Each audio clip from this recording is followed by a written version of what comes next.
Hop, allez. Nouvelle année, nouveau programme. Vous vous rappelez, j'avais dû vous dire qu'on aborderait d'autres choses à partir du mois de janvier. Et on m'avait dit quoi? Le cycle Hein? Le cycle Non, pas du tout. Ah bon? Il me semblait que c'était ça. Non. Après les fêtes. Après les fêtes, un peu le choix. Non, non, je ne t'ai pas dit ce qu'on ferait là sur ce trimestre. Oui, on va travailler sur les reins, qui correspond à l'hiver. Alors on va déjà commencer par deux, trois petites choses. Alors aujourd'hui on va faire des petits échauffements comme d'habitude, un petit peu différents des fois précédentes. Après on fera une partie un peu théorique quand même, parce que comme on va aborder les reins, il faut que vous sachiez un peu à quoi ça correspond d'un point de vue de la médecine chinoise, qu'est-ce que ça implique, pourquoi on travaille ça, parce que finalement, pourquoi les reins déjà, et puis quel bénéfice on peut en tirer. Donc, voilà, on fera ça aujourd'hui, et puis un petit peu de pratique évidemment, quand même, pour commencer à faire ça. Effectivement, j'avais dû évoquer le fait qu'on ferait un peu de rate encore. Oui. Voilà, donc on fera ça encore jusque. Alors officiellement, l'hiver chinois se termine, je crois, le 15 ou 16 janvier. Je ne sais pas, c'est ça. Voilà.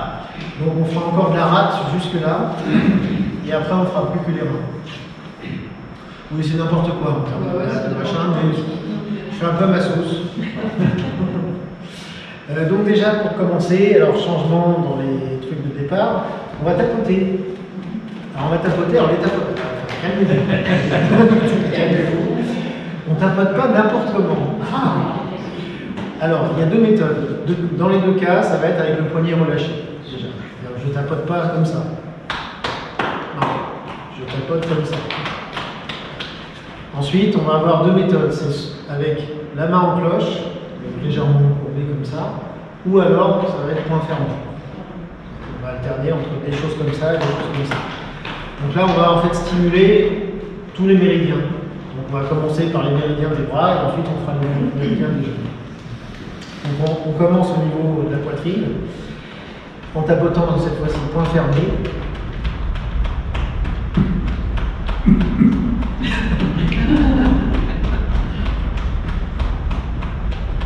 Et ensuite on va descendre avec la main en cloche à l'intérieur du bras. Jusqu'à la main, on remonte de l'autre côté. On fait ça 3 fois. On descend de l'autre côté.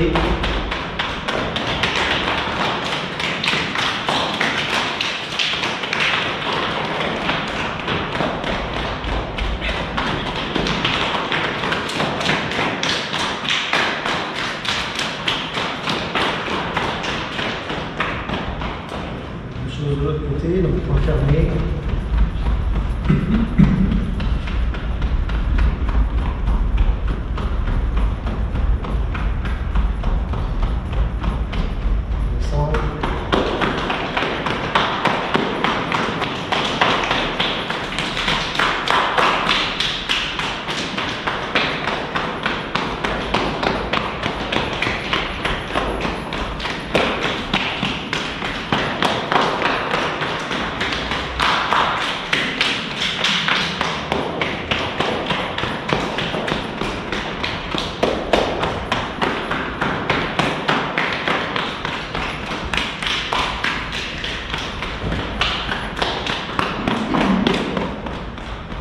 Ensuite, on va faire les jambes. Alors, on va tapoter à nouveau point fermé sur l'extérieur, jusqu'au genou. Et ensuite, on prendra le relais avec les mains en cloche pour descendre jusqu'au dessus.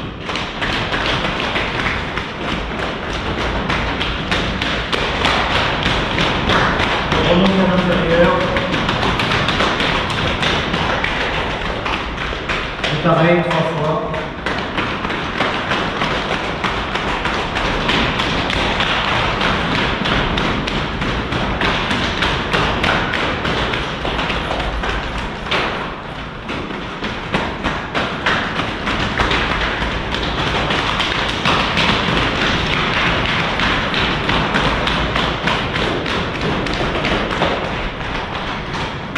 Un bruit pas possible. Quelle est la différence entre... Il n'y en a pas. Il n'y en a pas, en fait, c'est simplement qu'il y a des zones qui se stimulent mieux avec le point fermé et d'autres avec le main approche. Ça a la même action. On va ensuite continuer en frottant les reins. Alors justement, dans les Qigong pour les reins, ça en fait partie. Donc je vais simplement frictionner alors, le point fermé de bas en haut, de part et d'autre de la colonne. Donc, je pars bien, on va dire, tout le carré lombaire, donc à partir des premières lombaires jusqu'au sacrum. Et on frotte jusqu'à ce que ce soit chaud.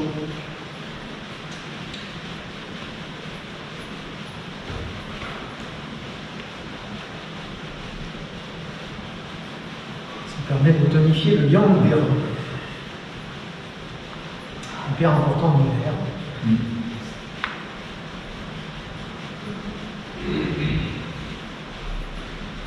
Et dans la continuité, alors avec le dos de la main, on va tapoter.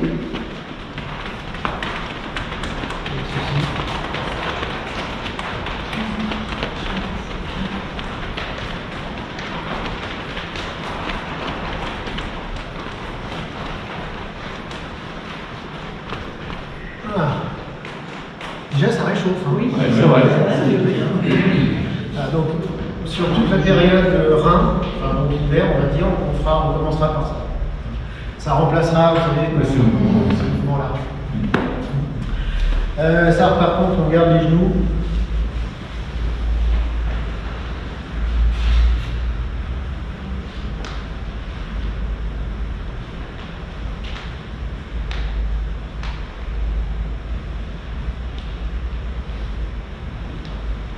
Sens.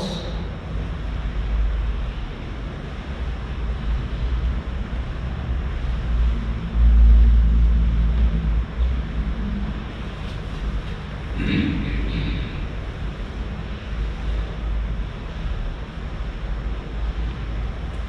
peu plus large.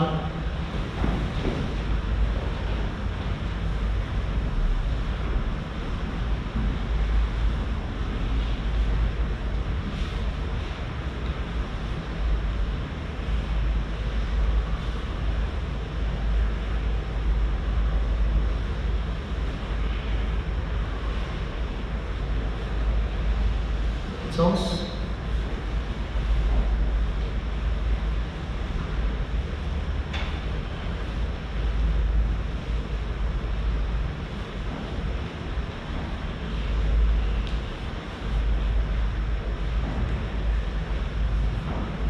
On monte. Le bassin, c'est pareil, on ne cherche pas.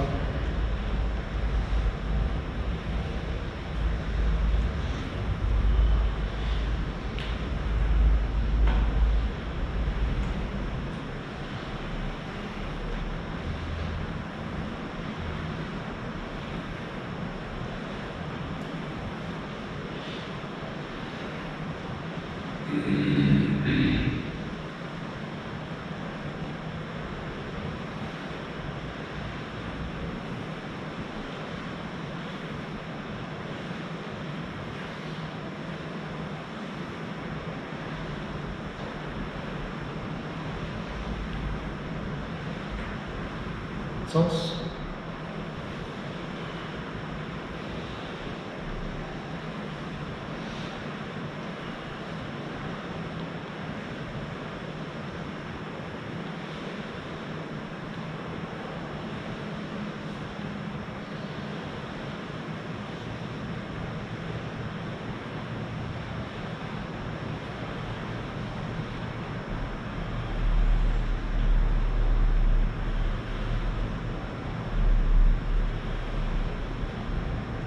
Centre.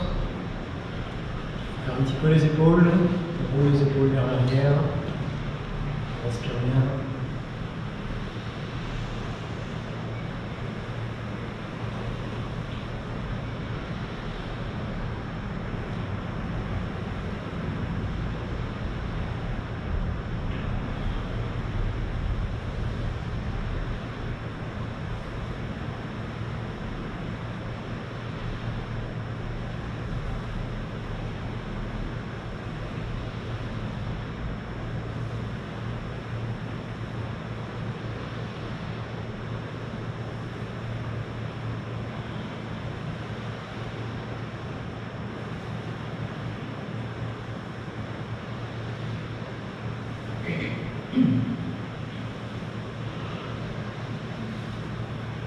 Sens.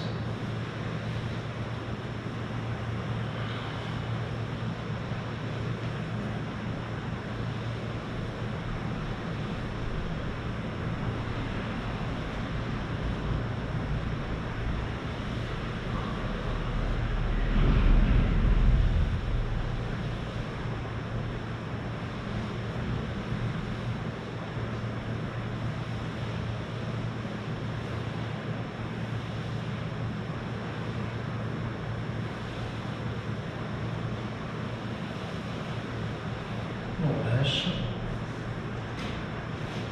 Avec les mains dos à dos devant. Enfermé. On pivote à partir des coudes. Je tourne les poignets en même temps.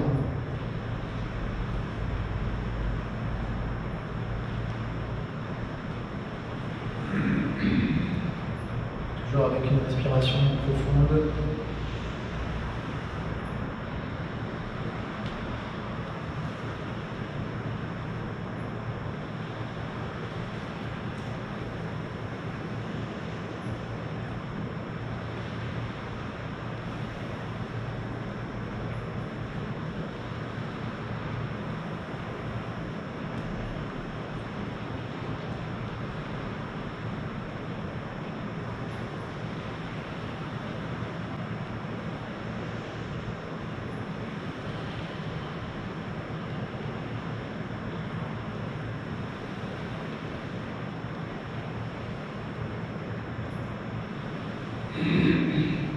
Change de sens.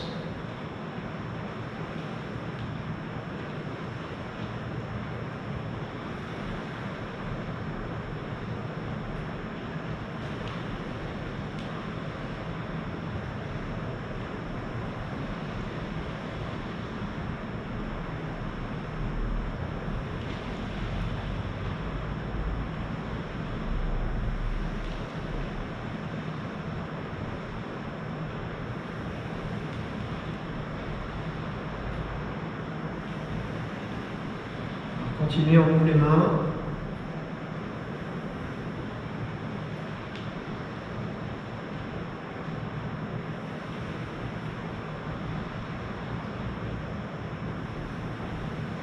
Et là, on va simplement ici ramener les paumes l'une vers l'autre, puis en direction du ventre, séparer sur les côtés et revenir paume vers le ciel devant.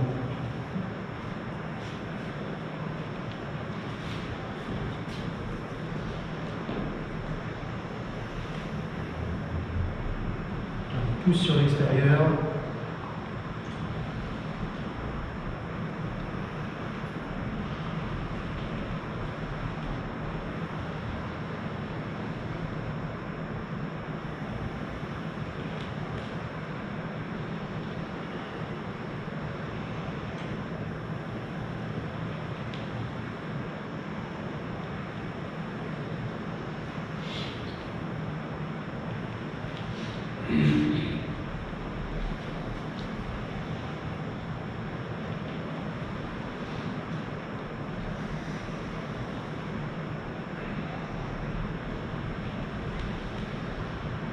Chercher un peu plus haut, presser vers le bas, on fléchit un petit peu sur les jambes, on sépare les mains, on tire avec les petits doigts vers le haut. Ça, c'est un mouvement qui s'appelle unir le ciel et la terre.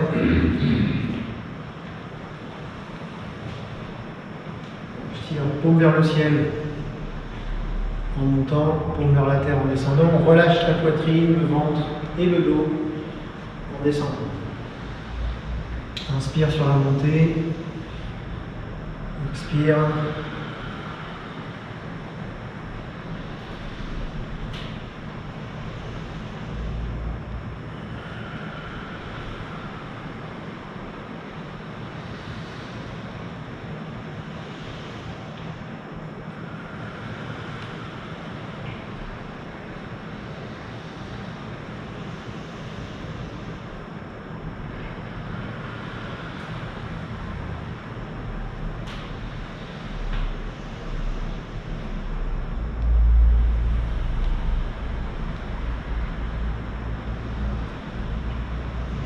petit peu moins.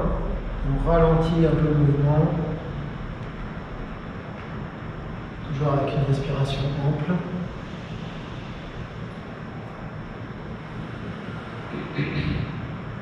Toujours le ventre lâché, le dos également.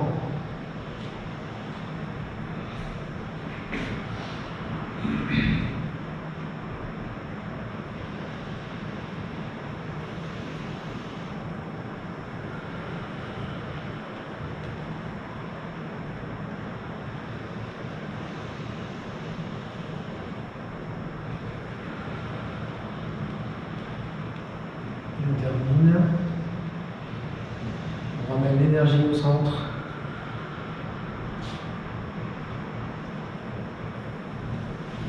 Voilà. C'est pas arrêté. Non-stop. Ça va? On est bien chaud là. C'est con, on va se refroidir le temps que je vous explique un petit peu l'histoire des reins. Alors si vous voulez prendre une chaise, le temps que je vous raconte des trucs, vous pouvez. Sinon, restez debout comme vous voulez. Donc, on va aborder le Qigong sur les reins. Alors, pour les anciens, vous savez un petit peu plus de choses. Qu'est-ce que vous savez, je m'adresse aux anciens, que savez-vous sur les reins? C'est pour les vieux. C'est pour les vieux. Oh. Alors, on peut dire ça comme ça, oui. C'est un filtre. Alors, oui, mais je vais garder les connaissances, on va dire, plus médecine chinoise que médecine occidentale. Effectivement, je n'ai pas pensé à préciser. Là, la question que je pose, c'est plus en lien avec les notions de médecine chinoise que de ce qu'on peut connaître au niveau de médecine occidentale. L'énergie vitale. Alors, j'ai entendu beaucoup énergie, mais je n'ai pas entendu encore. Originelle, oui, c'est ça. Voilà. Alors, effectivement, les reins, c'est quelque chose c'est une énergie très importante d'un point de vue de la médecine chinoise, parce que, alors, je ne sais pas si je vous avez expliqué par rapport à la rate, en fait on a deux sources d'énergie dans le corps. Une source acquise, une source innée. Je ne sais pas si je vous l'avais dit ça. Oui, non? Peut-être pas cette année, ou peut-être, enfin bon, petit rappel. L'énergie acquise, c'est celle qui est produite par la rate, à travers ce qu'on mange. Et l'énergie innée, c'est une batterie, un stock d'énergie dont on dispose à la naissance. Donc cette batterie, elle va se charger jusqu'à à peu près 25 ans et ensuite progressivement elle diminue avec le temps et avec l'âge. C'est pour ça que Nick disait c'est pour les vieux, parce qu'effectivement c'est quelque chose qui va de toute façon de manière naturelle diminuer. Donc le but du jeu, c'est de maintenir en maximum. Exactement, c'est de maintenir la batterie dans le meilleur état possible, le plus longtemps possible. Ça, c'est la démarche presque, j'allais dire, de fond du Qigong au sens large, de la médecine chinoise encore plus. C'est essentiellement de préserver cette énergie-là, cette batterie-là, ce capital. Donc ça, effectivement, c'est pour ça qu'on dit que c'est l'énergie originelle. C'est parce que c'est un stock de départ qui va simplement diminuer avec le temps. Qu'est-ce que vous savez d'autre sur les reins? Déjà, c'est un bon point. Vous avez commencé par quelque chose d'essentiel. Alors, si on reprend un petit peu, vous savez, on avait vu pour la rate et les poumons des correspondances dans ce qu'on appelle la théorie des 5 éléments, des 5 mouvements, entre l'organe et tout un ensemble de choses. Les reins, en termes de saison, on va faire le plus facile. Évidemment, c'est l'hiver, j'avais déjà évoqué. En termes d'éléments, L'eau. c'est l'eau, facile. En termes de climat, c'est un mauvais exemple en ce moment, mais normalement, le climat qui correspond, c'est le froid, effectivement. Ça, c'est pour les choses assez basiques et assez faciles à comprendre. Qu'est-ce qu'on peut dire d'autre? Dans les 5 sens, vous savez, pour les poumons, le sens qui correspond, c'est alors, dans les 5 sens, d'accord. C'était pour les poumons, c'était le nez, l'odorat, pour mince. Voilà, pour les reins, c'est les oreilles et l'audition. Pourquoi ça nous intéresse de savoir ça? Parce que finalement, on se rend compte que souvent, et ça va rebondir un peu sur ce que disait Véronique, qu'est-ce qui se passe quand l'énergie des reins diminue? Donc, avec l'âge, on a des problèmes d'audition. C'est un. On a une bonne ouïe, on a entendu la réponse. Je ne sais pas si vous n'avez pas entendu ou vu la réponse. Parce que j'ai fait ça. Donc effectivement, voilà, l'un des signes qui montre une déficience de l'énergie des reins, potentiellement, alors pas que ça, mais ça peut être une déficience au niveau de l'audition. Une baisse de l'audition, ou des acouphènes, ou ce genre de choses. Voilà, donc les oreilles sont contrôlées par les reins. Quoi d'autre? Alors ça, c'est sur les sens. Alors voilà, important. Le fait qu'on se voûte, c'est ironique. Les reins contrôlent une autre chose que les cinq sens. Vous savez, on avait vu pour les poumons que. Ah, je ne sais pas si on l'a vu. En fait, chaque organe contrôle une partie du corps. Je ne sais pas comment dire autrement. On l'avait vu, et pour les poumons, vous vous rappelez, la partie qui était contrôlée, c'était. Alors là, tu parles de l'organe couplé, c'est ça? Là, je parle plus de. Voilà, la peau, merci. C'est la peau et les poils qui sont contrôlés par les poumons. C'est facile, peau, poils, poumons. Ça commence tout pareil. Pour les reins, c'est le squelette, les articulations, les os. Voilà. Ce qui veut dire aussi qu'effectivement, dans les signes qui montrent une déficience de l'énergie des reins, il y a tout ce qui va affecter les articulations, le squelette, l'arthrose, l'ostéoporose, les problèmes articulaires divers et variés, la fragilité osseuse tout simplement. Donc beaucoup de déficiences, enfin beaucoup de problèmes, on va dire ostéo-articulaires, sont liés à une déficience des reins. Ça fait, qui sont liés à l'âge aussi, de toute façon. Alors on peut avoir indépendamment de l'âge, mais en tout cas, parce que c'est vrai que là je suis en train de dire que c'est beaucoup en lien avec l'âge. Oui, parce que l'énergie diminue avec le temps et avec l'âge, du coup. Mais on peut aussi, plus jeune, avoir une déficience quand même, on va dire prématurée de l'énergie des reins. Donc avoir des problèmes articulaires sans être vieux. Bien sûr. Et pour rebondir sur ce que disait Véronique, donc l'énergie des reins, évidemment, elle est stockée au niveau des reins, sinon ça n'aurait pas de sens. Et qu'est-ce qu'on a comme grosse articulation essentielle dans le corps? La colonne vertébrale. Donc essentiellement, l'énergie des reins va nourrir la colonne en montant jusqu'à plonger dans ce qu'on appelle la mer des moelles. En version française, c'est le cerveau. Donc ça veut dire que les reins ont aussi une action sur le cerveau. Alors, première chose, c'est que si mon énergie des reins ne monte plus assez, bah forcément, je me suis voûté, et après j'ai le calme, pour te dire. Voilà, donc c'est toujours attaché à cette notion de déficience. Mais on peut aussi avoir du coup des symptômes, on va dire, de dégénérescence plus au niveau psychique et du cerveau, parce que c'est l'énergie des reins qui entretient donc, la mer des moelles, donc le cerveau. Est-ce qu'il voudrait dire qu'on pourrait éviter ça si on régénère suffisamment les reins? En tout cas, les maladies de type Parkinson, Alzheimer, merci, et autres, ça pourrait. En fait, c'est pas si simple. Par exemple, Alzheimer, oui, on dit bah, ça touche le cerveau, donc les reins, c'est pas que les reins. Essentiellement, oui, il y a toujours une part de rein dans la maladie d'Alzheimer, mais il y a aussi souvent d'autres choses à considérer. Donc, évidemment, le fait d'entretenir les reins, c'est vachement intéressant quand même pour prévenir ça, et d'autres pathologies du même genre, mais souvent ça ne suffit pas. On voit quand une personne ne boit pas assez, j'avais lu que ça entraînait le cerveau. Mais en fait, oui, alors oui, le fait de ne pas boire assez peut avoir une action sur le cerveau, ce qui revient finalement à la même explication que ce qu'on dit en psychique. Donc, de l'eau, il faut préciser. Il faut préciser quand même. Il y a un peu d'eau dans le vin. Il y a un peu d'eau dans le vin. Exactement. Voilà, donc, effectivement, le squelette, c'est contrôlé par les reins. Qu'est-ce qu'on sait d'autre sur les reins? Qu'est-ce que vous savez déjà sur les reins? On n'a pas parlé de l'émotion qui est rattachée aux reins. J'ai entendu. Non, la tristesse, c'est les poumons. C'est les poumons. C'est la colère. Non, c'est le foie, ça. Oui, la peur. C'est de la peur, et j'aurais envie de dire les peurs plutôt. Alors, on distingue peur de frayeur. C'est pas le même type de peur. La frayeur, c'est rattaché énergétiquement au cœur. Bon, je ne vais pas en parler plus pour le moment, mais la frayeur, c'est d'un coup, j'ai été surpris, il y a une voiture qui arrive. Voilà, ça, c'est la frayeur. C'est pas l'énergie des reins qui est affectée par ça, c'est l'énergie du cœur. Quand on parle de peur, c'est plus les peurs de type phobie, angoisse, ce genre de peur-là.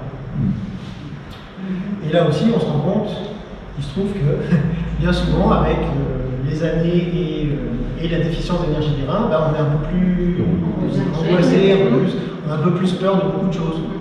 Voilà. C'est lié à ça. On est moins insouciant, on pourrait dire comme ça aussi. Et ça, c'est le côté positif, c'est plus sage. Oui, mais ça peut devenir pathologique aussi quand c'est excessif. Voilà. Quand on est dans la phobie de tout et l'angoisse de tout et la peur de tout, là, c'est plus une vraie déficience de l'énergie des reins. Qu'est-ce que ça contrôle d'autre? Ah, celui qui fait le dire, les reins. Alors, on ne va pas faire les liens avec les autres organes parce que sinon, je pourrais en parler encore pendant très longtemps. On va rester vraiment focus sur les reins tout seul. Qu'est-ce que ça contrôle d'autre? J'allais dire, je suis un bon exemple de déficience d'énergie des reins. Les cheveux sont contrôlés également par les reins. Voilà, ce qui veut dire que soit ça va se manifester par une perte des cheveux, soit par les cheveux qui blanchissent. Voilà, je dis ça, je dis rien. Pour les Chinois, des cheveux noirs, c'est preuve d'avoir des bons reins. Bon, alors quand on a des cheveux blancs et qu'on les perd, mais typiquement, vous voyez, je ne suis pas d'un âge avancé, et pourtant, ça fait longtemps que je suis dans cet état-là. Comment est-ce qu'on fait le lien? Les hommes sont plus facilement Ah oui. que les femmes. Oui, alors là, je ne vais pas trop rentrer dans les détails, mais en fait, c'est une histoire entre l'énergie et le sang. Bref. Les hormones, c'est pas une notion de médecine chinoise. Mais, pour rebondir là-dessus, justement, on se rend compte que quand on fait un peu les parallèles entre médecine occidentale et médecine chinoise, les problèmes hormonaux, je mets des guillemets, parce qu'on ne peut pas faire du parallèle aussi simplifié que ce que je dis là, d'un point de vue de la médecine chinoise, c'est contrôlé par les reins. On se rend compte que dès qu'on a une déficience de l'énergie des reins, finalement, ça se manifeste par des problèmes d'ordre hormonal. Donc il y a un petit parallèle entre les deux. Qu'est-ce qu'on n'a pas dit? La saveur. Ah oui, les dents. Oula, merci. J'ai failli oublier les dents. Les dents sont également contrôlées par les reins, puisqu'on dit que les dents sont le surplus des os. Ouais, c'est comme ça. Je dis ça comme ça. Bon. C'est un excédent d'os. Voilà. Donc, pareil, les problèmes de dents, voilà, c'est souvent rattaché à une déficience de l'énergie des reins. Alors, quand on dit problème de dents, enfin non, je ne vais pas forcément trop détailler, mais tous les problèmes de dents ne sont pas rattachés aux reins, parce qu'il y a la notion de gencive aussi qui est à considérer, et les gencives ne sont pas gérées par les reins, mais par la rate. Voilà. Donc, du coup, il faut voir dans le problème de dents si c'est le problème de dents ou de gencives. Dans quel cas, on a une double déficience rate-rein. L'un n'empêche pas l'autre. Qu'est-ce qu'on n'a pas dit? Oui, alors la saveur, du coup, oui, c'est salé. La saveur qui correspond au rein, c'est salé. Ce qui veut dire que, alors ça c'est valable pour toutes les saveurs, tous les organes. À chaque organe correspond une saveur. Et c'est des saveurs qui sont en quantité modérée, bénéfiques à l'organe qui correspond. Voilà, oui. Ça veut dire qu'en excès ou en insuffisance, c'est mauvais pour l'organe. Que ce soit le sel pour les reins ou pour l'acide pour le foie, etc. etc. Donc, un petit peu de sel nourrit les reins. Trop de sel blesse les reins. Pas assez ne les nourrit pas non plus. Après, la question de quantité, c'est toujours assez difficile à déterminer et très subjectif. Je pense qu'on est déjà pas mal. Hein. La couleur, ah oui, la couleur. Bon, c'est pas très indispensable pour la pratique du Qigong, mais pour savoir. Ouais, c'est marrant, à chaque fois on sort ça. C'est noir. Ouais. C'est vrai qu'on a tendance à penser au blanc, je sais pas pourquoi. Alors certainement à cause de la neige, du ciel qui est blanc, machin, oui, mais en fait non. C'est la couleur noire, et on trouve aussi dans certains textes le bleu foncé. Qui se rapproche. Et Et ça veut dire quoi? Ça ne veut pas dire grand-chose. Je veux dire qu'en termes de pratique, c'est pas ça qui va nous intéresser plus que ça.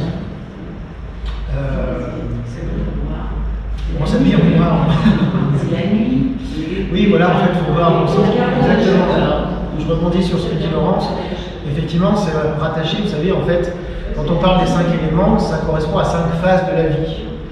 Je ne vais pas refaire toutes les phases, mais la phase qui correspond au rein, c'est la fin de vie, ou j'ai envie de dire, c'est la mort. Ouais, c'est pas très gai, mais c'est comme ça.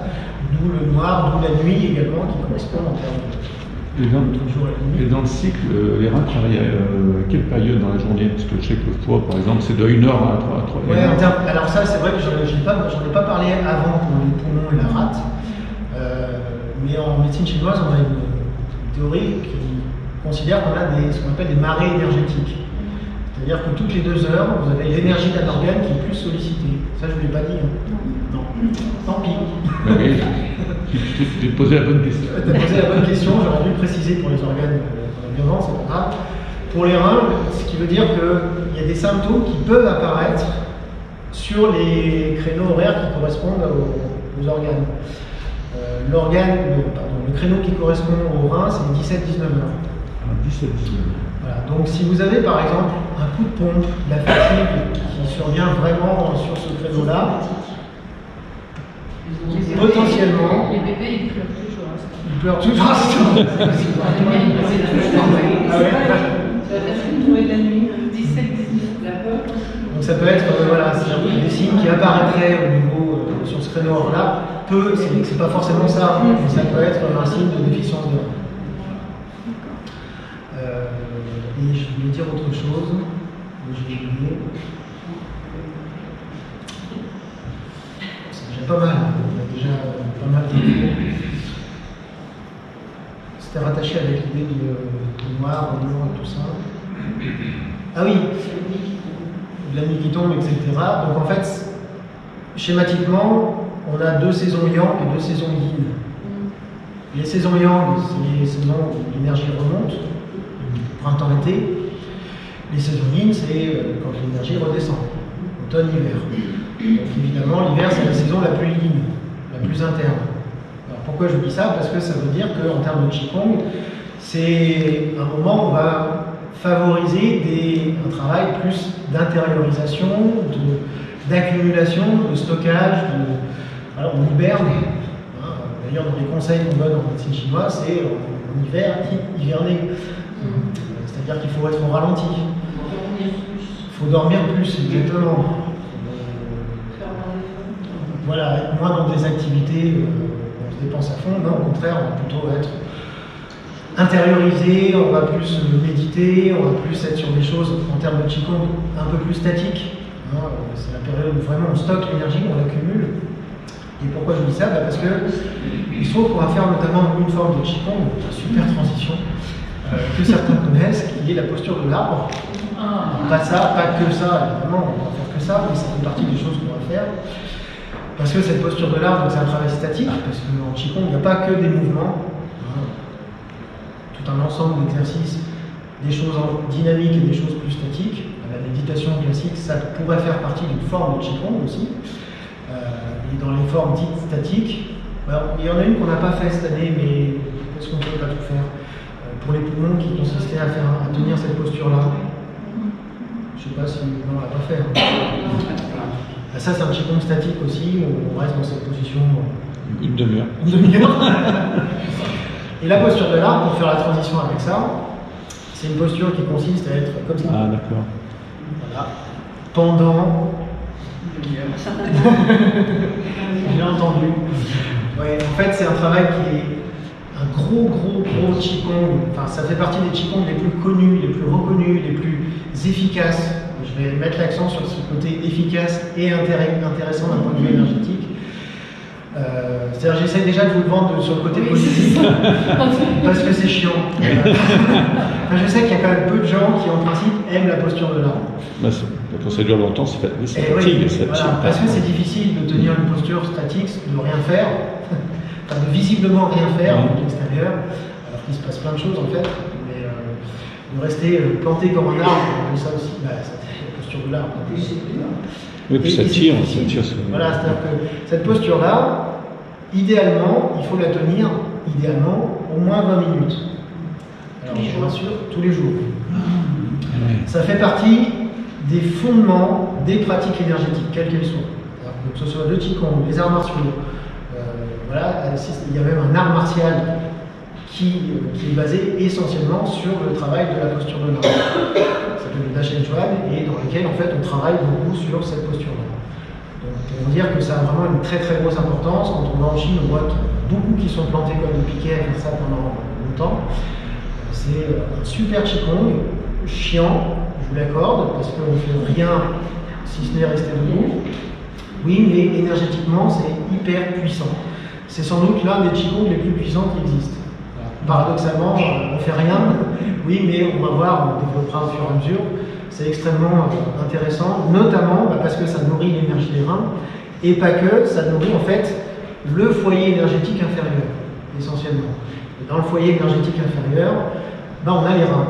Alors que cette énergie des reins, elle constitue en partie ce qu'on appelle le Tantien, vous savez, j'ai déjà parlé, du foyer qu'on a sous le nombril, une forme de source d'énergie. Cette source d'énergie, elle est constituée en grande partie par l'énergie des reins. Ce qui veut dire que toutes les formes de Qigong dans lesquelles on va travailler sur le Tantien inférieur, finalement, ça correspond aussi à travailler sur les reins.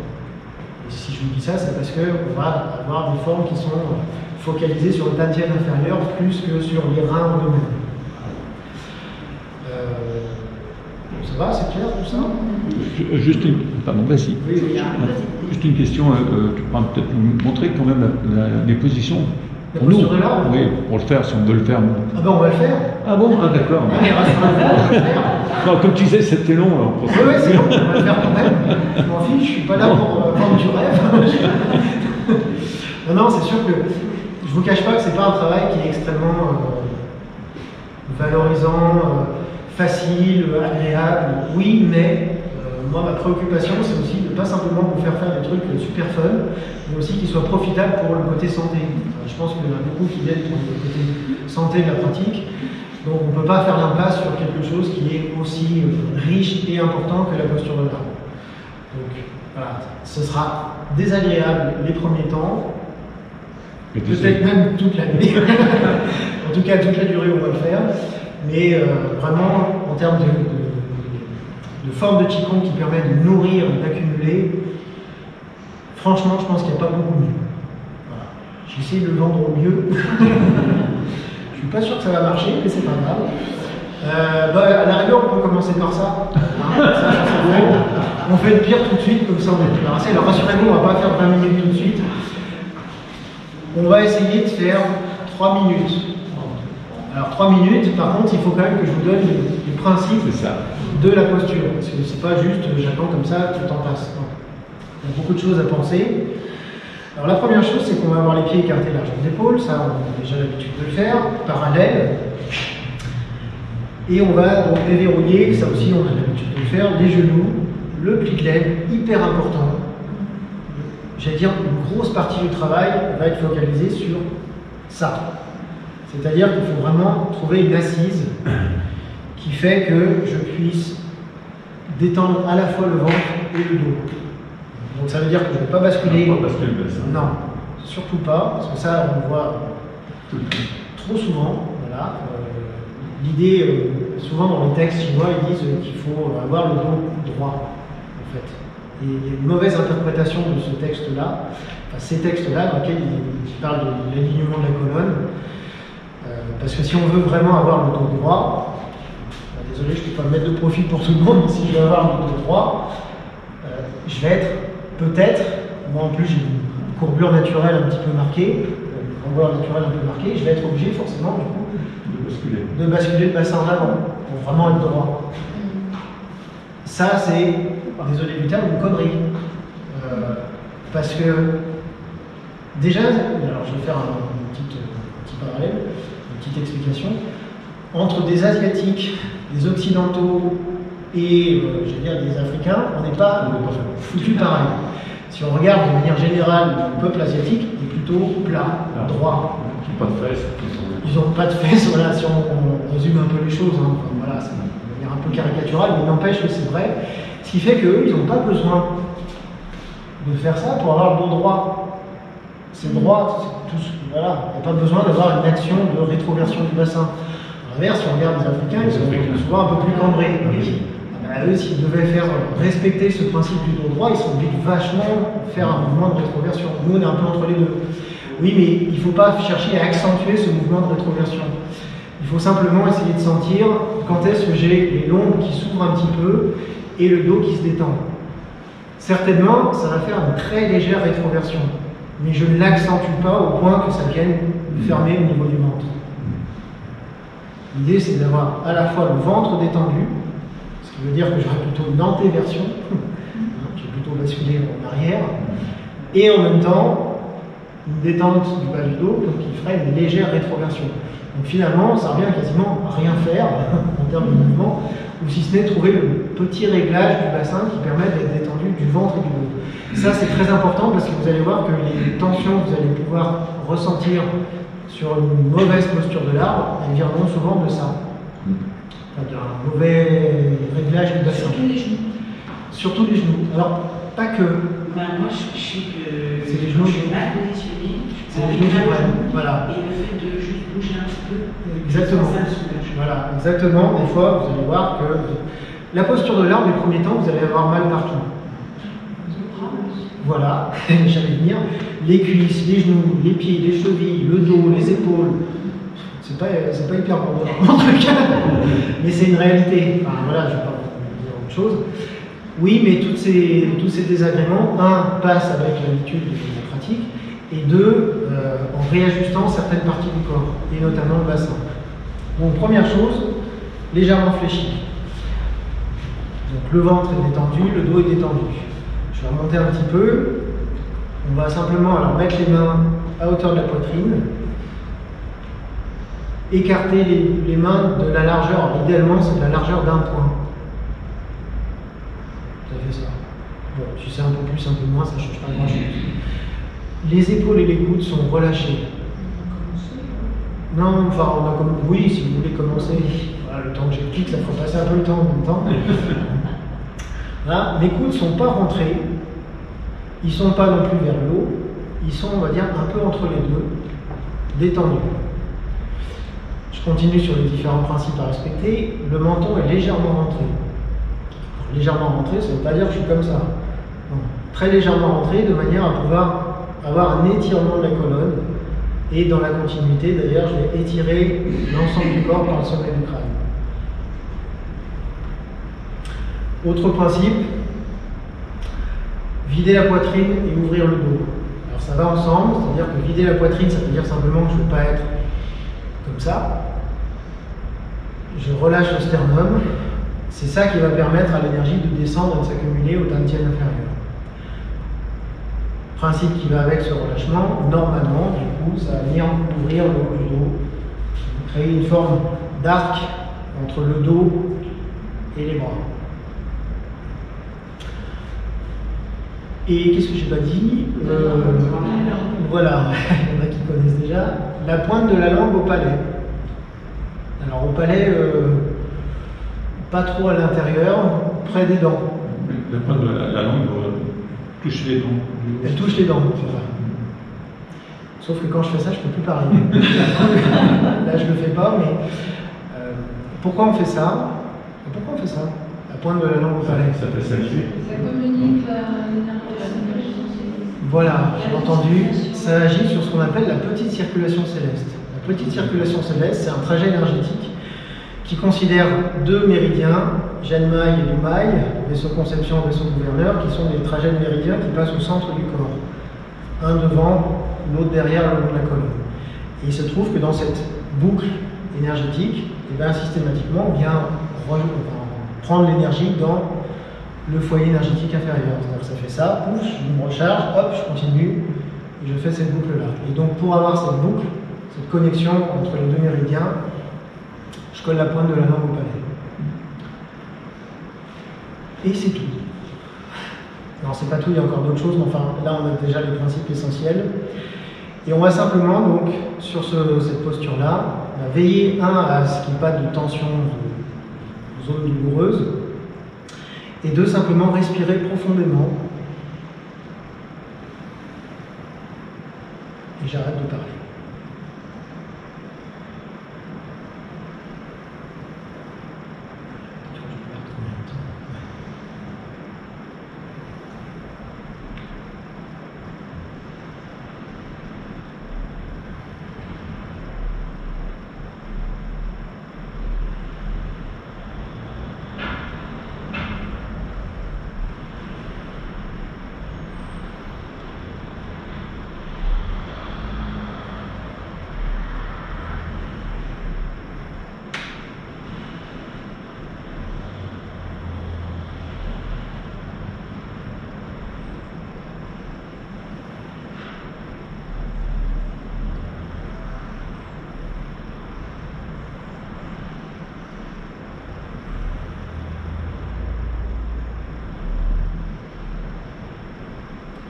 Je n'ai pas pensé à préciser, parce qu'il y en a peut-être qui ont des problèmes d'épaule. Si jamais c'est le cas, si vous avez des blessures, des choses problématiques au niveau des épaules, faites plus bas, hauteur du nombril.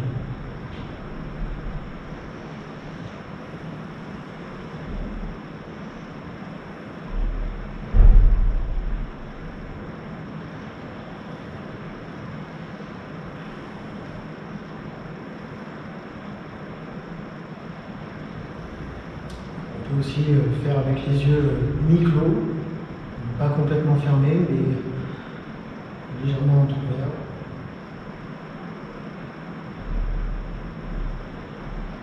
Pourquoi pas complètement fermés? Pour pas s'endormir. On va t'endormir. Ouais.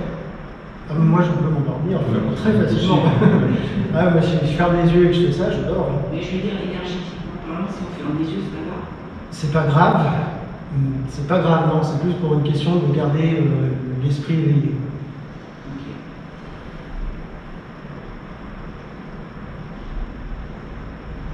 On a déjà fait 2 minutes, on va encore en faire une.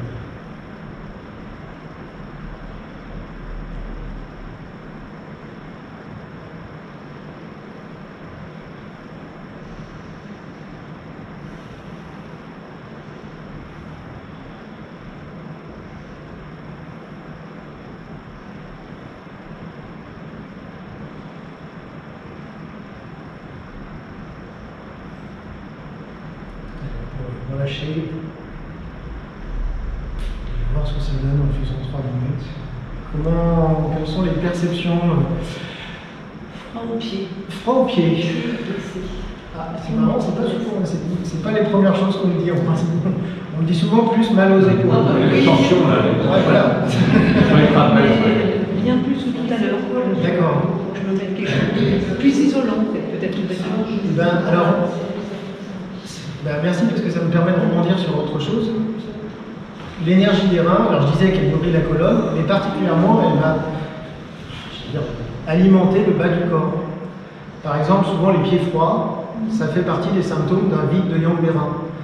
Donc typiquement, si on pratique la posture de l'arbre et qu'on a des perceptions de pieds froids, ça peut traduire une déficience du yang des reins.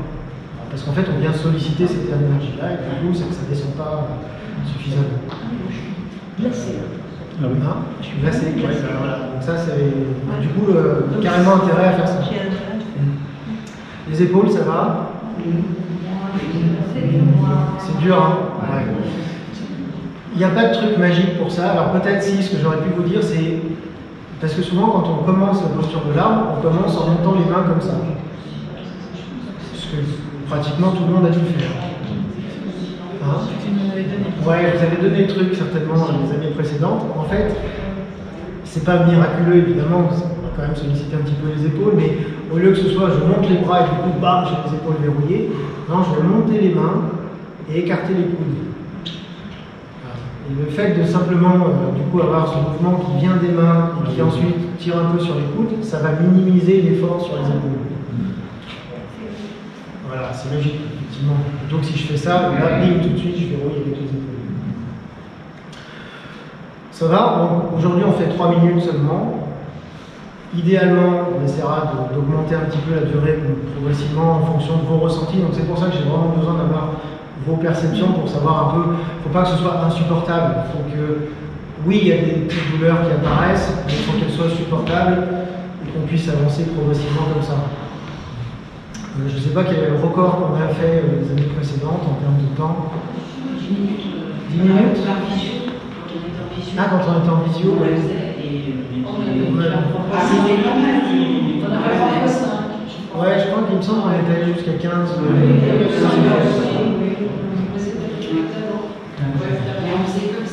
Oui, voilà. Alors ça, on l'a pas encore vu parce que là, c'est une première. Mais on peut aussi, il y a différentes variantes à la posture de l'arbre. La classique, c'est avec les mains à hauteur de la poitrine. Il y a également une variante avec les mains à hauteur de la tienne inférieure et au-dessus de la tête aussi.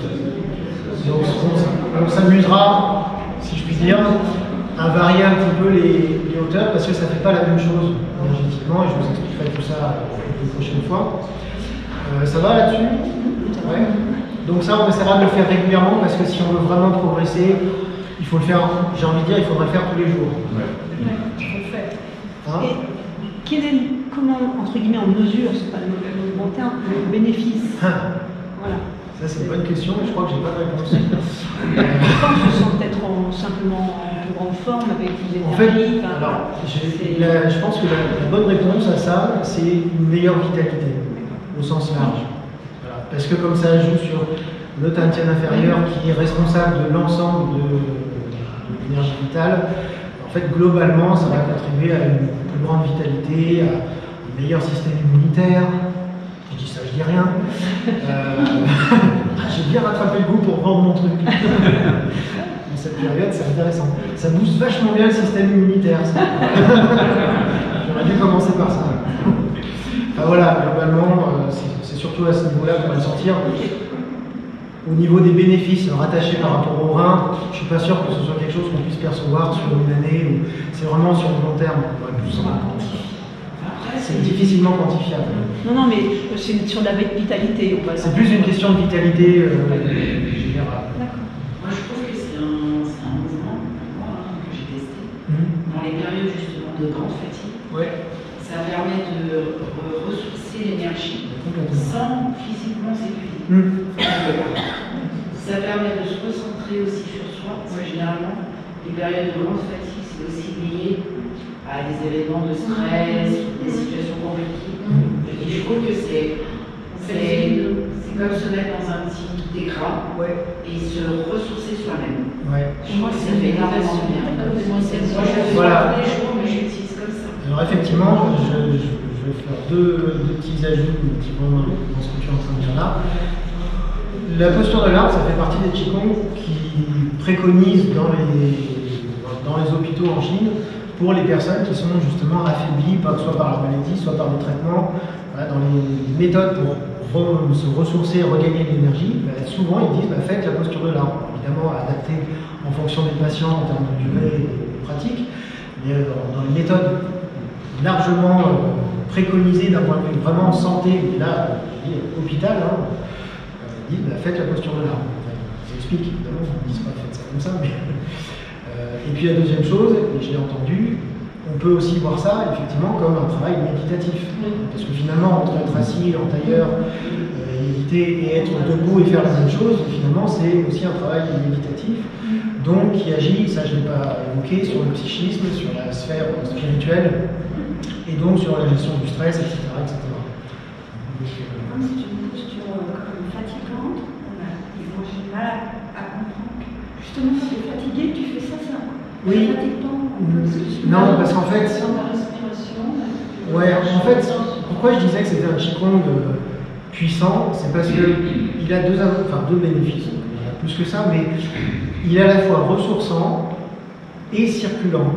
C'est-à-dire que c'est bizarre parce qu'on ne bouge pas, et pourtant ça fait énormément circuler l'énergie et le sang dans tout le corps. Donc dans ce sens-là, oui, ça peut être fatigant. Mais souvent, c'est de la fatigue qui est liée, désolé de le dire comme ça, à une mauvaise pratique. Une mauvaise pratique qui est normale au début, c'est pas forcément bien pratiqué, ou qui est liée aussi à déjà un gros affaiblissement énergétique. C'est-à-dire qu'on va avoir davantage le côté circulant que le côté ressourçant chez certaines personnes. Donc peut-être que les premiers temps, oui, c'est un petit peu difficile, ça peut être un peu fatigant. C'est là où il va falloir adapter la durée. C'est-à-dire, ok, je sens que si je fais 3 minutes, je suis vidé, bon, bah, je vais faire 2. Voilà, bon, c'est pas beaucoup. Mon exemple n'est pas top, mais dans les fonds, ça va plutôt avoir tendance à accumuler l'énergie. Je n'ai pas parlé de la respiration, enfin, j'ai pas pu parler de tout là pour une première fois. Je rajouterai des infos sur la posture de l'arbre pour améliorer encore. Mais voilà, il y a à la fois le bénéfice de nourrir, de renforcer et en même temps de faire circuler. Est-ce qu'il y a un moment de la journée où c'est mieux de le faire? Ah, c'est bien, il y a plein de questions, remarques intéressantes. Idéalement, c'est mieux le matin. Mais en fait, j'aime pas trop répondre à ça parce que sinon, peut-être que certains vont dire ah, mais je peux pas le matin, donc je ne le fais pas. Non, vous pouvez évidemment le faire à n'importe quel moment de la journée. C'est vrai que c'est plus adapté. Encore que, disons que sur le côté apport d'énergie, c'est mieux de le faire le matin. Ou sur le côté circulant également. Par contre, sur le côté plus, on va dire, méditatif, spirituel, c'est peut-être plus intéressant de le faire en fin de journée, quand on est crevé de sa journée, stressé, énervé, machin. Dans ce cas-là, on peut le faire comme une méditation. Donc, en fin de journée, pour s'endormir, ça peut être intéressant aussi. Est-ce que ça a intérêt de le faire entre 5h et 7h? Si on veut être encore plus pointu sur la pratique, oui, alors oui, on pourrait aussi me dire, bah tiens, puisque ça joue en partie sur l'énergie des reins, je vais en profiter pour le faire entre 17 et 19h. Encore mieux. Bon. Sinon, vous faites le matin, entre 17 et 19, comme ça. Par contre, la partie méditative, j'ai du mal à la concevoir parce que je passe mon temps à rectifier. Oui, là c'est bien. Voilà, c'est-à-dire que. J'ai une activité, c'est 7, je pense. Non, mais parce que. Et j'ai envie de dire, de toute façon, effectivement, désolé, je parle beaucoup, mais comme ça, après, je ne parlerai plus. Vous saurez déjà tout sur cette fois-là. Il y a une bonne partie du temps de pratique qui est consacrée aux autocorrections de la posture. C'est-à-dire, tiens, j'ai un peu mal aux épaules, je vais essayer de relâcher les épaules, j'ai un peu mal là, je vais essayer d'ajuster ça. Oui, mais même si on considère comme ça, parce qu'en fait, méditer, c'est quoi? C'est focaliser son attention sur un truc. Donc, si je focalise mon attention même sur un truc purement physique de j'essaie de détendre les épaules, ça n'empêche que je suis quand même focalisé sur un truc. Donc, ça devient quand même une forme de méditation. C'est pas la méditation classique où je vais focaliser sur la respiration, en regardant une bougie, je sais pas quoi, ou en pensant. Non, mais ça reste une forme quand même de méditation. Même si c'est basé sur une écoute du corps. Après, il y a la respiration qui peut aider. Ça, j'en ai pas encore parlé de la respiration. Il y a beaucoup d'infos. Associé à la posture de l'arbre, bien la visualisation. Complètement. Une fois qu'on est bien détendu, etc. Moi, je focalise sur autre chose. Mais c'est l'idée, en fait, l'idée de fond, c'est ça. C'est dans un deuxième temps, mais quand on n'y arrive pas encore et que les premiers temps, on est que sur du physique, c'est pas grave, c'est déjà très très bien. Ça reste quand même une forme de méditation intéressante. Ça va, vous savez tout là? Presque. Il n'y a plus qu'à. Il y a plus qu'à, bah voilà. On va en faire plus sur l'âme, essentiellement. Merci.